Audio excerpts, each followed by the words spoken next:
नमस्कार, मैं हूं सोनिया और आप देख रहे हैं RSN एक्सप्रेस। और आज हम सीधा लाइव जुड़े हैं हिसार के VDJS से। जी हां, जहां पर जैन धर्म के गुरु आचार्य श्री महाश्रमण जी आए हुए हैं, जिन्होंने साल 2014 में एक अहिंसा यात्रा की शुरुआत की थी। जी हां, पिछले 8 वर्षों से अहिंसा यात्रा चल रही है, जो कि पिछले 28 मार्च 2022 को, जिसका दिल्ली के तालकटोरा स्टेडियम में समापन किया गया है। उसके तुरंत बाद वहीं से राष्ट्रपति जी से मिलने के बाद आचार्य जी ने दोबारा से अपनी जो अहिंसा यात्रा है उसको शुरू कर दिया है। पिछली यात्रा की अगर मैं बात करूं तो पूरा का पूरा जो भारत भ्रमण है वो करके आए हैं। साथ के साथ नेपाल, भूटान जैसे पड़ोसी जो देश हैं उनमें भी जाकर के अहिंसा यात्रा करके आए हैं। अभी फ़िलहाल वो पहुंच चुके हैं हिसार के VDJS में, जहां पर उनके स्वागत के लिए कांग्रेस पार्टी की वरिष्ठ नेता श्रीमती सावित्री जिंदल जी भी थी। तो उनसे भी बातचीत कर लेते हैं और जानते हैं उनका क्या कहना है इस अहिंसा यात्रा के बारे में। और अभी हमारे साथ हैं सावित्री जिंदल मैम जी, इनसे भी बात कर लेते हैं। नमस्कार मैम, हमारे चैनल में आपका स्वागत है। नमस्कार जी। मैम, जो ये आज अहिंसा यात्रा निकाली हुई है सर ने, जो आज VDJS स्कूल में पहुंचे हैं, तो इसके विषय में आप क्या कहना चाहेंगे? इन्होंने 8 साल पहले 2014 में यहीं से होके गए थे और पूरा भ्रमण करके 18,000 किलोमीटर यात्रा करके महाराज श्री जी पधारे हैं वापस। और इन्होंने सब जगह अहिंसा, समता, सब चीज़ का बहुत लोगों ने बहुत फ़ायदा भी उठाया है, क्योंकि जब लोगों को बातें पता चलती है कि अहिंसा से सब कुछ हो सकता है, अहिंसा होनी हिंसा नहीं होनी चाहिए, तो लोगों ने बहुत फ़ायदा उठाया। तो महाराज श्री जी फिर वापस यहीं से हिसार होकर और वापस लाडनू की तरफ पधारेंगे। तो क्या लगता है, जैसे आज की जो जनरेशन है वो धीरे धीरे असामाजिकता की तरफ बढ़ती जा रही है, तो क्या लगता है इनके बाद कुछ असर होने वाला है? देखिए, हमारे गुरु जैसे जैसे हमें मिलते रहते हैं और बच्चे भी जब इनके संपर्क में आते हैं, तो जो संपर्क में आएगा वो तो फिर सारी बातें मानता है। अगर हम संपर्क में ही नहीं रखेंगे, बच्चों को दूर रखेंगे, तो फिर बच्चे कुछ नहीं कर सकते। तो इसलिए जिससे हमारे गुरु खुद आकर हमारे ऊपर कृपा कर रहे हैं, इतनी दूर से पैदल चल कर आ रहे हैं। हम लोग गाड़ियों में घूमते हैं, ये पैदल चल के आए हैं, इन्होंने पैदल यात्रा की है। तो बच्चों को भी बहुत होता है कि हमारे गुरु बहुत दूर से आए हैं, पैदल आए हैं, तो इनका सबको अच्छा लगता है इनकी बातें सुनने में। और ये जो बातें बताते हैं उनमें से अगर आदमी कोई एक बात भी मान ले तो उसका जीवन सफल हो जाएगा। तो मैम, कितने समय तक और रुकने वाले गुरु जी यहाँ पर? गुरु जी शाम को यहाँ से 6 बजे वापस निकल जाएंगे और रविंद्रा ट्यूब में जाएंगे।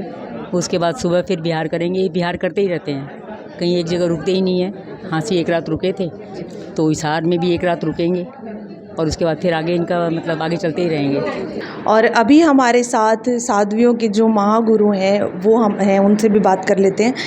नमस्कार मैम, कैसे हैं आप? जी, कैसे हैं आप? हम अच्छे हैं, गुरुदेव के साथ में यात्रा कर रहे हैं। तो जो ये अहिंसा यात्रा गुरुजी ने निकाली है, इसका क्या मुख्य उद्देश्य है? अहिंसा यात्रा का मुख्य उद्देश्य 3 बनाए हैं। पहला उद्देश्य है सद्भावना का प्रचार प्रसार करना, लोगों को नैतिक बनने के लिए प्रेरित करना और नशा मुक्ति का अभियान चलाना। इन 3 उद्देश्यों के साथ में आचार्य महाश्रमण जी ने अहिंसा यात्रा का प्रारंभ किया था दिल्ली के लाल किले से, और अभी 27 तारीख को तालकटोरा स्टेडियम में उस अहिंसा यात्रा का समापन समारोह कर दिया। और अब यात्रा चल रही है, लेकिन ये मिशन आगे बढ़ ही रहा है। तो क्या लगता है, क्या आजीवन ये सब कुछ चलता ही रहेगा? आचार्य वर्ग के तो आजीवन अहिंसा का व्रत ही लिया हुआ है। वो स्वयं अहिंसा का जीवन जीते हैं, लोगों को अहिंसा की प्रेरणा देते हैं। तो भले ही ये औपचारिक रूप से उसका समापन समारोह मना भी लिया गया, वास्तव में जैन साधुओं की जो यात्रा है वो अहिंसा यात्रा ही होती है, क्योंकि वो पैदल चलते हैं, किसी जीवों को मारते नहीं हैं, ध्यान रखते हैं। तो इस दृष्टि से वे अहिंसा यात्रा ही कर रहे हैं। आपको कितना समय हो गया गुरुजी के साथ जुड़े हुए? जब से मैंने दीक्षा ली है तब से मैं गुरुजी के साथ में ही हूँ। पहले गुरुदेव तुलसी थे, उनके पास में रही थी। उसके बाद आचार्य महाप्रज्ञ जी आचार्य बने, उनके पास में भी रही, और अब मैं आचार्य महाश्रमण जी के पास में हूँ। तो क्या जब बचपन में कभी हर कोई सोचता है कि मैं बड़ा होकर ये बनूंगा, मैं बड़ा होकर वो करूंगा, तो क्या आपने कभी सोचा था कि आप गुरुजी के साथ जुड़ेंगे? हाँ, मैंने ये सोचा था कि मुझे घर पर नहीं रहना है, मुझे एक नया जीवन जीना है, मुझे संन्यास लेना है। तो मैम बहुत सारे लोग आपको सुन रहे हैं, देख रहे हैं, उन लोगों को कोई आप मैसेज, कोई संदेश देना चाहेंगे? मैं सब लोगों को यही कहना चाहूँगी कि सब लोग अच्छा इंसान बनने का प्रयत्न करें, और अच्छा इंसान यदि वे बनेंगे तो उनका अपना भला होगा, अपना हित होगा, परिवार का हित होगा, समाज का हित होगा, और फिर पूरे राष्ट्र का हित होगा, और इसमें विश्व का हित भी निहित है। और अभी हमारे साथ आचार्य श्री महाश्रमण जी के कुछ शिष्य भी हैं, तो इनसे भी जानकारी ले लेते हैं। नमस्कार सर, हमारे चैनल में आपका स्वागत है। आज महातपस्वी आचार्य श्री महाश्रमण जी विद्या देवी जिंदल स्कूल में पधारे हैं।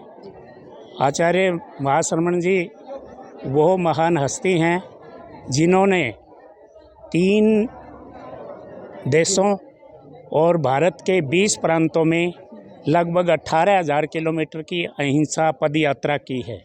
इस यात्रा में उनके 3 मुख्य उद्देश्य थे: सद्भावना, नैतिकता और नशा मुक्ति। लगभग 1 करोड़ लोगों ने उनसे नशा मुक्ति के कई संकल्प ग्रहण किए, और अभी ताल कटोरा स्टेडियम दिल्ली में उस अहिंसा यात्रा का औपचारिक समापन हुआ है, जो 9 नवंबर 2014 से दिल्ली लाल किले से प्रारंभ हुई थी, जिसमें नेपाल के उपराष्ट्रपति स्वयं उन्होंने पैदल यात्रा करके अपने देश आने का निमंत्रण दिया था। जब नेपाल में भयंकर भूकंप आया हुआ था, उस समय आचार्य श्री महाश्रमण जी नेपाल में थे, और नेपाल की धरती पर ही उन्होंने लोगों को समानता, सद्भावना और नैतिकता का संदेश देते हुए भूकंप में भी अपने आप को दृढ़ रखने की प्रेरणा दी थी। उसके बाद उन्होंने भूटान की यात्रा की। भूटान में भी उन्होंने बौद्ध लामाओं के साथ विचार विमर्श किया, और वहाँ के उपराष्ट्रपति ने भी हमारे आचार्य महाश्रमण जी की अपने देश में अगवानी की। उसके बाद विभिन्न प्रांतों से यात्रा गुजरते हुए नैतिकता का संदेश देते हुए वापस दिल्ली लौटी, जहां अभी 27 मार्च को ताल कटोरा स्टेडियम में उसका समापन हुआ। 28 तारीख को आचार्य महाश्रमण जी राष्ट्रपति भवन में माननीय राष्ट्रपति रामनाथ जी कोविंद से मिले, और लगभग 45 मिनट तक उनसे समसामयिक विषयों पर चर्चाएं हुई।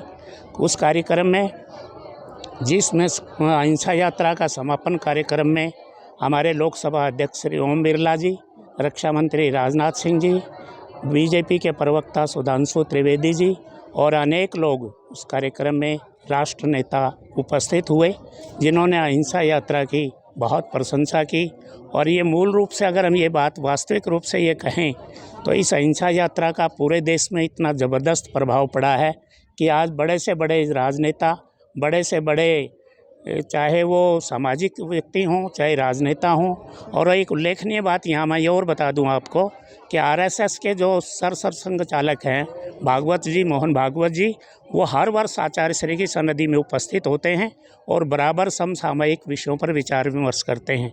इसके साथ ही अनुशासन की दृष्टि से आरएसएस का और तेरापंथ हमारे धर्म संघ का अनुशासन भी एक तरह का बराबर माना जाता है। उसी अनुशासन में हमारे एक गुरु की आज्ञा में सैकड़ों साधु साध्वियाँ चलते हैं, और उसी के आधार पर केवल एक आदेश के तहत ही उनका संचालन होता है। उनके अंदर कोई मीन मेघ की कोई भावना नहीं होती। जबकि हमारे सामाजिक दृष्टिकोण से यद्यपि लोकतंत्र है, फिर भी केंद्र का निर्देश हमारे यहाँ सबसे प्रमुख होता है। जो आचार्य श्री ने कह दिया वही सर्वस्व होता है। और इस दृष्टिकोण से आज आचार्य श्री यहाँ विद्या देवी जिंदल स्कूल में आए हैं। कल वो हिसार शहर में आएंगे, और अग्रसेन भवन में उनका हमारे शहरी निकाय मंत्री कमल गुप्ता जी के नेतृत्व में और सावित्री जिंदल जी के नेतृत्व में उनका स्वागत समारोह होगा। अभी उनकी यात्रा बहुत संक्षिप्त यात्रा है, और इसी रास्ते से वो 15 तारीख को राजस्थान में प्रवेश कर जाए। सर, जिस तरह से आज के समय में समाज में जो बुराइयां हैं वो बढ़ती ही जा रही हैं, तो आपको क्या लगता है इस तरह की जो अहिंसा यात्रा से उसका कुछ समाज के ऊपर असर होने वाला है? बहुत असर होने वाला है। गुरुदेव ने बहुत रिमोट एरिया में गए हैं और उन्होंने नशा मुक्ति के लिए बहुत लोगों को प्रेरित किया, और बहुत लोगों ने उसकी ली है, शपथ ली है कि त्याग लिया है कि भी हम कभी भी नशा नहीं करेंगे। तो ये अहिंसा यात्रा तो बहुत सक्सेसफुल रही है। 18,000 किलोमीटर की लगभग उन्होंने अहिंसा यात्रा की है। दिल्ली को 18 नवंबर 2014 से शुरू करी थी, जो अभी दिल्ली संपन्न करके यहाँ पधारे हैं। तो उस यात्रा का तो मुझे लगता है ऐसी यात्राएं तो होती रहनी चाहिए, और हमारे धर्मगुरु तो हमेशा से ऐसी यात्राएं करते रहे हैं। पहले हमारे आचार्य श्री ने भी इतनी लंबी लंबी यात्राएं की थी, और उन्होंने भी छोटे छोटे नियम बताए थे जो हमें जीवन में उतारने चाहिए। और पूरा धर्म संघ लगा हुआ है, लोगों में, हिसार के लोगों में जोश है। वो 8 साल बाद यहाँ पधारे हैं इस दरा पे, तो सब लोग इतने उत्साहित हैं कि वो सारे धूप में इतनी दूर किलोमीटर पैदल चल रहे हैं। और हमारे गुरुदेव तो इतना शर्म कर रहे हैं जी, उन्होंने जो 18,000 किलोमीटर की जंगलों में, सड़कों पे, इतनी गर्मियों में यात्रा कर रहे हैं। तो इस तरह के गुरु को तो हम वंदन, सारा शहर वंदना कर रहा है जी। तो इसीलिए इस तरह की यात्राओं से और इस तरह के धर्म गुरुओं से बहुत फ़र्क पड़ रहा है समाज में, और बहुत जागृति भी आ रही है। तो सर अभी यहाँ पर गुरुजी कितनी देर के लिए रुकने वाले हैं? अभी शाम 4 बजे तक है गुरुदेव जी, फिर इसके बाद रविंद्र टूब में जाएंगे। तो बहुत गुरुदेव हमारे जो मेहनत कर रहे हैं, सुबह पैदल चलना गर्मी के अंदर 7 बजे से बिहार किया और झांसी से चले हैं और यहाँ पहुँचे हैं 15 किलोमीटर के लगभग जो है। तो गुरुदेव के अनुमोदना करते हैं बहुत बारंबार, जो हमारे को संभाल रहे हैं। और तो सर यहाँ से आगे कहाँ जाएंगे? यहाँ से आगे हिसार कल पहुँचना है। अग्रसेन भवन में जो है मॉडल टाउन होते हुए हमारी वृद्ध शादियाँ हैं, वहाँ उनको देखते हुए तो मॉडल टाउन अपना अग्रसेन भवन पधारेंगे। जो ये हमारी जितने भी व्यूअर्स हमें देख रहे हैं उनको आप कोई संदेश देना चाहेंगे? बहुत संदेश अच्छा रहेगा। बहुत धर्म की प्रचारना कर रहे हैं गुरुदेव। हमारे आचार्य महाश्रमण जी पैदल यात्रा करके देश विदेशों में घूम रहे हैं। जय जय ज्योति चरण, जय जय महाश्रमण। सर आप भी कुछ बताइए, जो ये पैदल यात्रा चल रही है इसके विषय में। मतलब अगर गुरुजी की, जैसे मैं उम्र की बात करूं तो काफ़ी उम्र है उनकी, उसके बावजूद भी इस तरह से इतनी एनर्जी, इतना उत्साह उनके अंदर। इनकी उम्र 60 साल है जी, ये 18 साल जैसे समझते हैं अपने आपने। 6 माह 150 किलोमीटर की पैदल यात्रा करी उन्होंने, बिल्कुल कोई परेशानी नहीं हुई। मतलब अपने अपने जवान समझते हैं, मतलब इस उम्र में भी। तो आप लोगों को भी उन्हीं से प्रेरणा मिली हुई है? हाँ, हम भी उन्हीं प्रेरणा जवान है जी। अब इनके साथ चल पड़ते हैं, वैसे ही बुढ़े हो जाते हैं। एक बात और है जी कि देश के 20 के 20 राज्यों ने हमारे इन गुरुजी को राजकीय अतिथि का दर्जा दिया है, और पूरी सुरक्षा उन्होंने मुहैया कराई है। यद्यपि इनको किसी सुरक्षा की अपेक्षा नहीं है, लेकिन सम्मान की दृष्टि से पूरी सुरक्षा व्यवस्था की गई। अभी भी आपने देखा होगा 2 जिप्सी और सारी व्यवस्थाएं साथ चल रही थी। तो अभी भी मतलब ये पूरी तरह से हम ये मान के चलें कि गुरुजी, जैसे अभी आपने एक प्रश्न पूछा कि उनके स्वास्थ्य का राज क्या है। उनकी स्वास्थ्य का राज बड़ी तपस्या है, महान तपस्वी हैं, बाल ब्रह्मचारी हैं, और जीवन भर 12 वर्ष की आयु में उन्होंने दीक्षा ग्रहण की। अब तक वो 52,000 किलोमीटर की पद यात्रा कर चुके हैं। यद्यपि अहिंसा यात्रा 18,000 किलोमीटर की थी, लेकिन वो 52,000 की कुल पद यात्रा अभी तक कर चुके हैं। मैम आपको क्या लगता है, जो ये अहिंसा यात्रा निकाली है इसके पीछे का उद्देश्य क्या रहा होगा?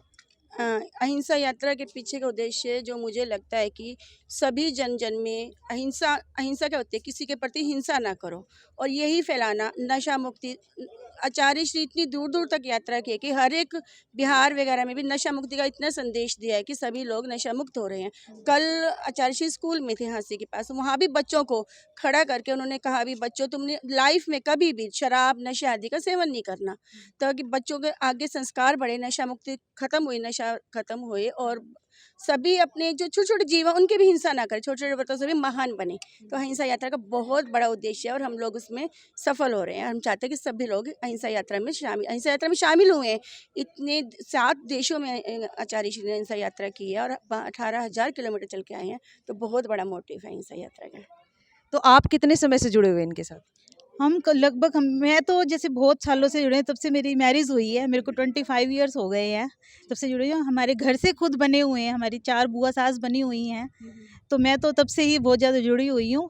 पहले मैं दूसरे पंथ से थी, लेकिन मैं इधर आके मेरे को बहुत अच्छा लगा ये तेरा पंथ, क्योंकि इसमें एक गुरु का ही चलता है, सब शासन उसी के हिसाब से सारा चलता है, तो मेरे को ये बहुत अच्छा लगा, तो मैं इसके साथ जुड़ी हुई हूँ बहुत। जैसे स्कूल में प्रिंसिपल होते हैं, उसके अनुशासन में सभी बच्चे स्टाफ चलते हैं, ऐसे ही हमारे जैन धर्म में एक गुरु हैं और उन्हीं के अनुशासन में हम सब चलते हैं।